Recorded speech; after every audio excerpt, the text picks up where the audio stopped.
Alice, the demand for Alucobond panels is increasing in our country. Do I need to open a factory in my country to produce Alucobond panels?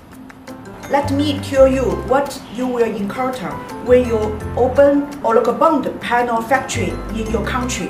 First, you need to bring in experts and production managers from China, but nowadays there are less and less Chinese people willing to work abroad. Second, you need to import painted aluminium coils from China, but these coils are subject to high import duties in your country.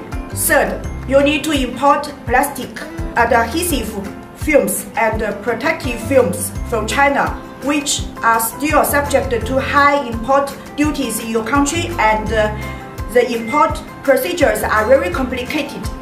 So now, after you know the above facts, are you also interested in opening an Alucobond panel factory in your country?